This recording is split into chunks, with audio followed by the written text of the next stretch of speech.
Assalamualaikum warahmatullahi wabarakatuh. Perkenalkan, nama saya Muhammad Rian Fadila dari program studi Teknik Informatika.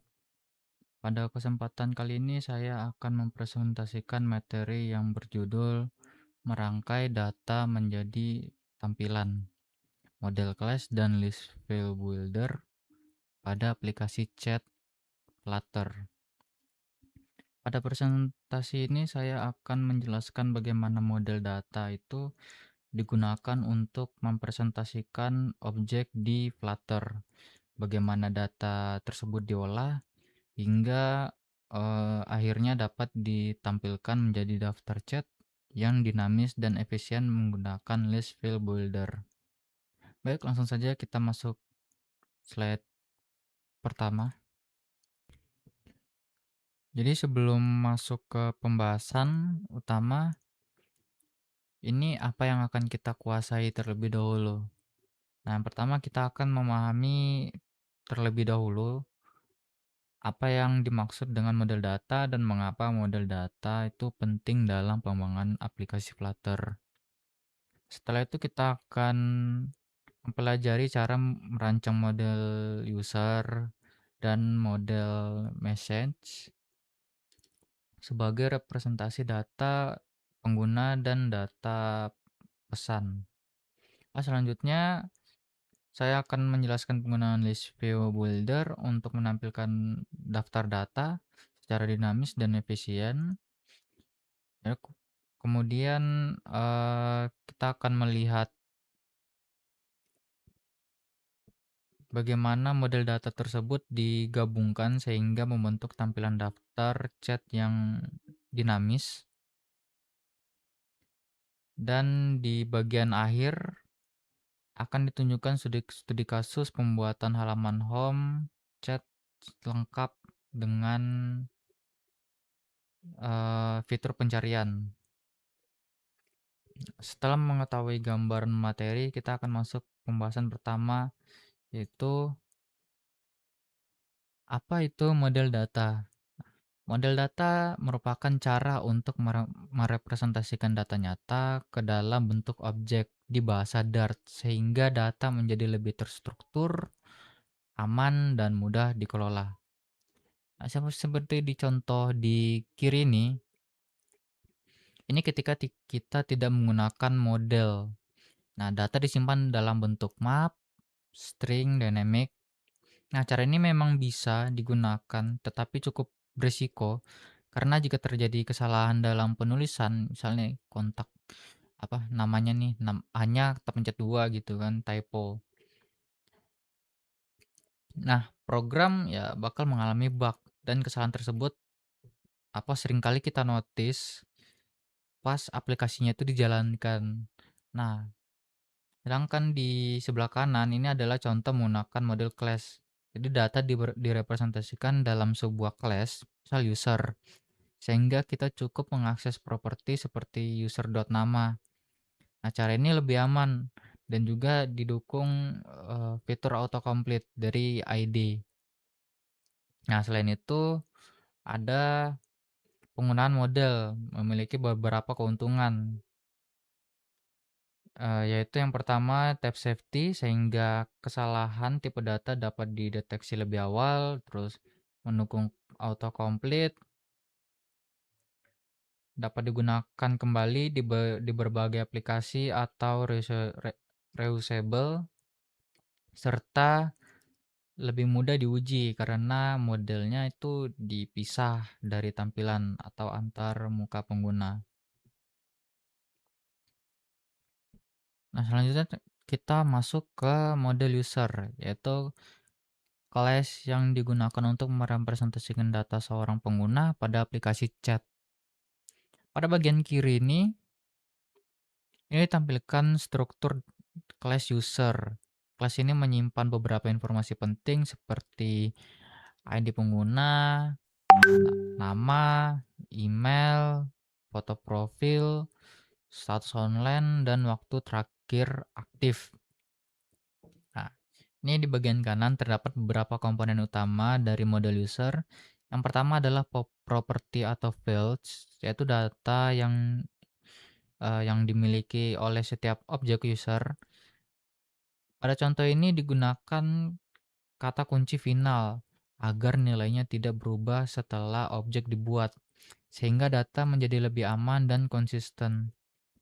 Berikutnya ada konstruktor. Ini berfungsi untuk membuat objek user parameter yang menggunakan required, berarti itu wajib diisi ketika objeknya dibuat. Nah, selanjutnya ada from map. Ini metode yang digunakan untuk mengubah data dari API atau database yang masih berbentuk map menjadi objek user. Lalu ada toMap. Ini digunakan untuk mengubah objek user kembali menjadi map. Misalnya ketika data akan disimpan ke database atau dikirim ke server. Kalian terakhir ada getter initial. Ini yang digunakan untuk mengambil huruf pertama dari nama pengguna.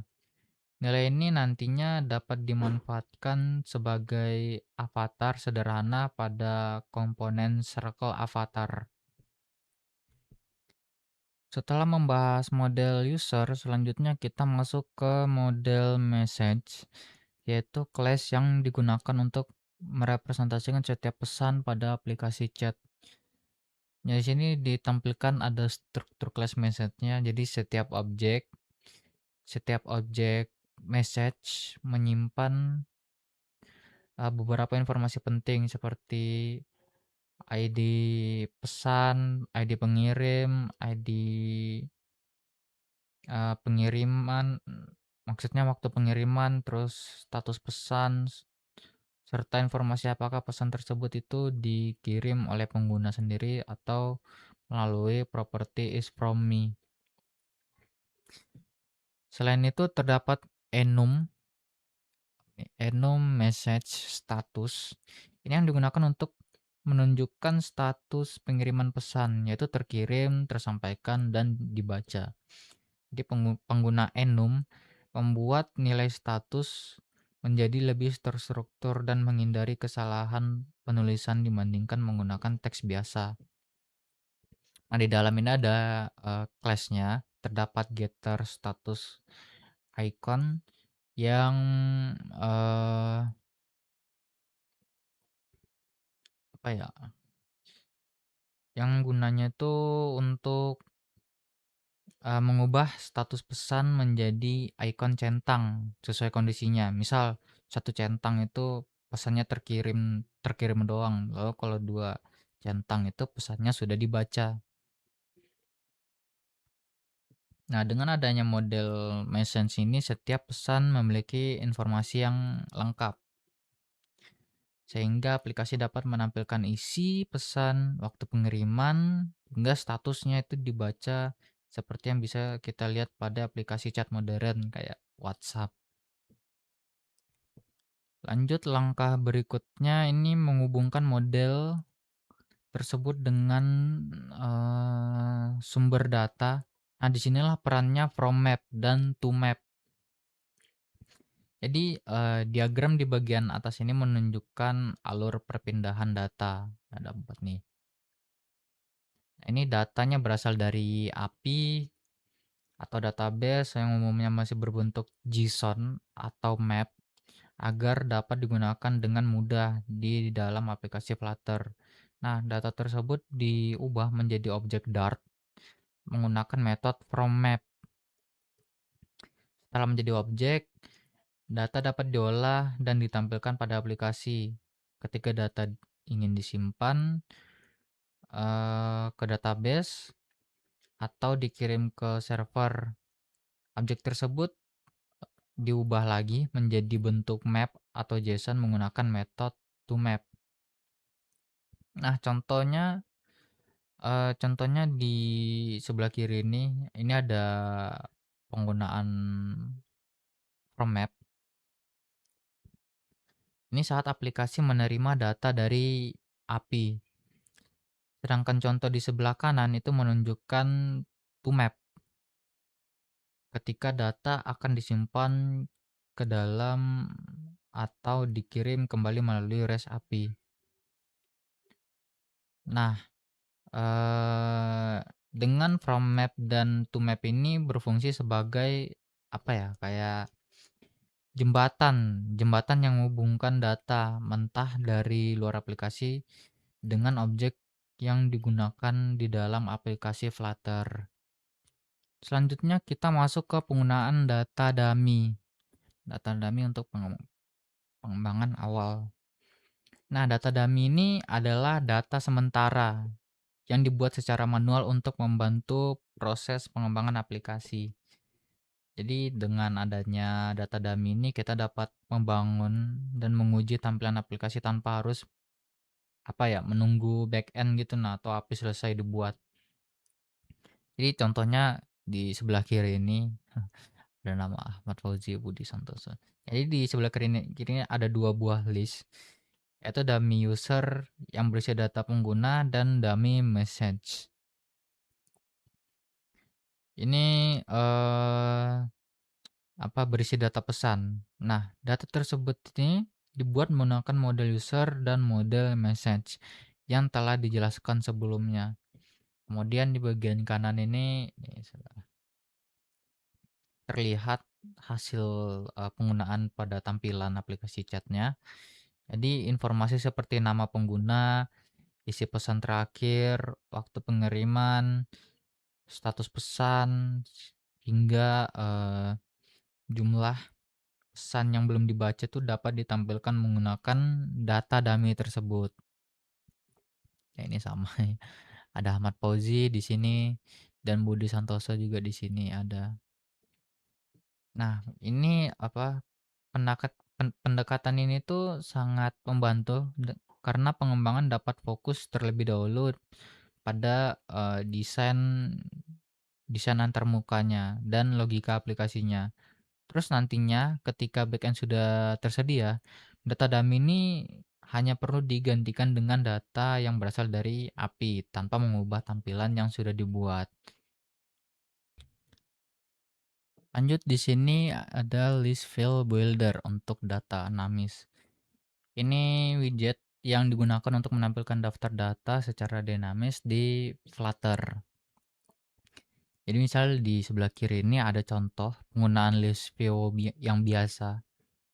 Nah, cara ini akan membangun seluruh widget sekaligus. Sebagai contoh, eh, jika terdapat 1000 data, maka 1000 widget juga akan dibuat pada saat yang bersamaan. Nah, hal tersebut itu dapat mengurangi performa aplikasi, terutama ketika jumlah datanya tuh sangat banyak.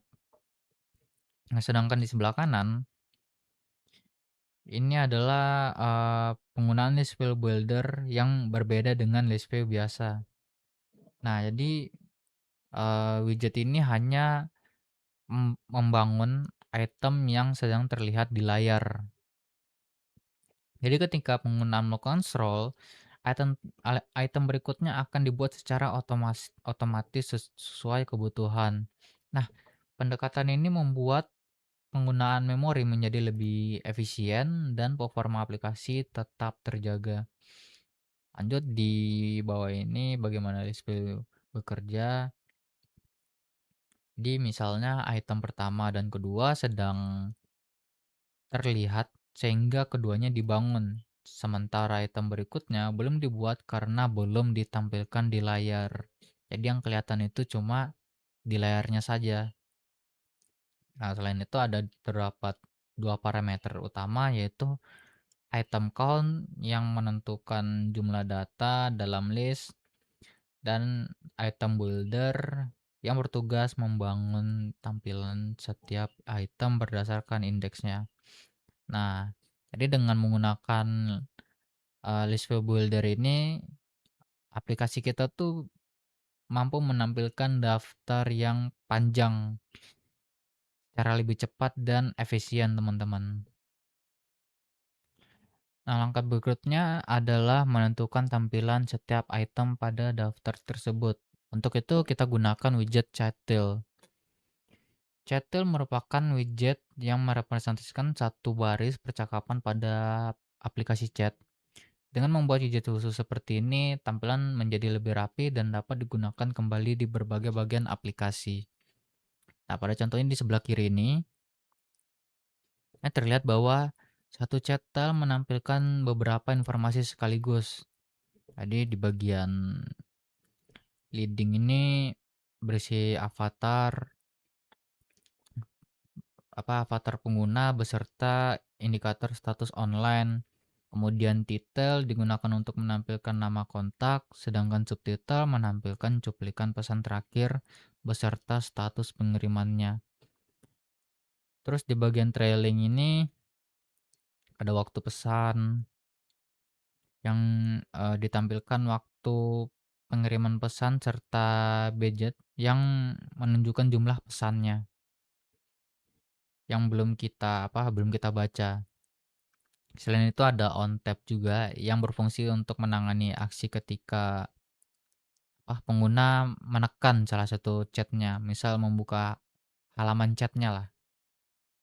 Nah, sementara itu ini sebelah kanan ada kode ini menunjukkan implementasi chat tile-nya sebagai sebuah stateless widget yang menerima data pengguna, pesan terakhir, dan jumlah pesan yang belum dibaca, kemudian menyusun menjadi satu tampilan utuh.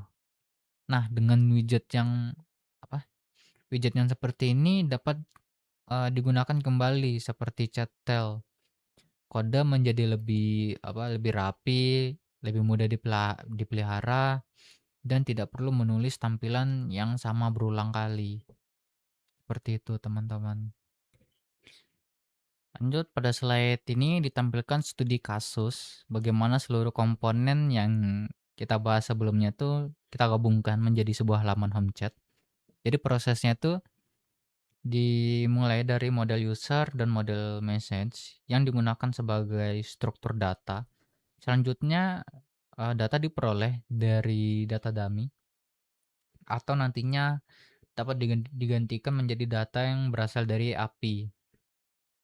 Nah, setelah data tersedia, nah, this file builder ini digunakan seperti sebelumnya tadi, membangun daftar chat yang dinamis. Kemudian setiap item pada daftar tersebut ditampilkan menggunakan widget chat tile, sehingga halaman percakapan memiliki tampilan yang konsisten. Nah, dari keempat itu hasil akhirnya sebuah halaman home chat yang menampilkan daftar percakapan secara lengkap dan terstruktur. Nah, sini pada contoh kode di bawah di sini, data pengguna dan data pesan dimuat terlebih dahulu. Kemudian list file separated digunakan untuk menampilkan daftar chat sekaligus memberikan garis pemisahan antar item agar tampilannya lebih rapi. Dan selanjutnya metode parseware digunakan untuk mencari pesan yang sesuai dengan setiap pengguna berdasarkan ID pengirim, sehingga setiap kontak dapat memiliki pesan terakhirnya. Nah, dari studi kasus ini dapat dilihat bahwa data mengalir secara terstruktur, yaitu mulai dari model, kemudian menjadi data, lalu diteruskan ke widget, hingga akhirnya ditampilkan sebagai antarmuka yang dapat digunakan oleh pengguna. Nah, setelah halaman home chat berhasil dibuat, langkah berikutnya menambahkan fitur interaksi seperti pencarian, pengurutan, dan penyaringan data. Yang pertama, fitur pencarian bekerja dengan membandingkan teks yang diketik pengguna dengan nama kontak menggunakan metode where, hingga hasilnya adalah daftar pengguna yang sesuai dengan kata kunci yang dimasukkan. Kemudian terdapat fitur pengurutan atau sorting yang digunakan untuk menampilkan chat dengan, pesan terbaru berada di urutan paling atas, sehingga pengguna dapat melihat percakapan terbaru yang lebih mudah. Ada juga fitur ini, terakhir ini penyaringan atau filtering. Ini misalnya untuk menampilkan hanya pengguna yang sedang online. Misal di bagian kanan ini ditampilkan alur kerjanya, alur kerja pencarian. Ketika pengguna mengetik kolom pencarian, nilai kata kunci akan diperbarui menggunakan set state. Nah, setelah itu daftar pengguna disaring melalui metode where. Kemudian list view builder akan apa ya, membangun ulang tampilan sehingga hasil pencarian langsung ditampilkan secara otomatis. Nah, sebagai penutup, ada 5 poin penting yang dapat saya simpulkan dari materi yang telah kita bahas. Pertama, model data digunakan untuk merepresentasikan data secara lebih terstruktur, aman, dan mudah dikelola dibandingkan menggunakan map secara langsung. Lalu yang kedua ada from map and to map berperan sebagai jembatan untuk mengubah data dari format JSON atau map menjadi objek Dart dan sebaliknya. Lalu yang ketiga, list view builder. Nah, ini memungkinkan aplikasi menampilkan daftar data secara dinamis dan efisien karena hanya membangun item yang sedang diperlukan. Terus yang keempat ada chattel, merupakan widget yang dapat digunakan kembali atau reusable, sehingga kode menjadi lebih rapi dan mudah dipelihara. Lalu yang terakhir, struktur folder. Ini seperti memisahkan model, data, screen, dan widget. Nah, akan membuat proyek Flutter ini lebih terorganisir dan mudah dikembangkan. Dengan kita menerapkan konsep-konsep tersebut, kita dapat membangun aplikasi Flutter yang lebih terstruktur, efisien, dan mudah dikembangkan ke depannya. Nah, demikian presentasi yang saya sampaikan. Semoga presentasi ini bermanfaat untuk teman-teman. Saya ucapkan terima kasih yang sudah menonton. Terima kasih atas perhatiannya. Saya tutup. Wassalamualaikum warahmatullahi wabarakatuh.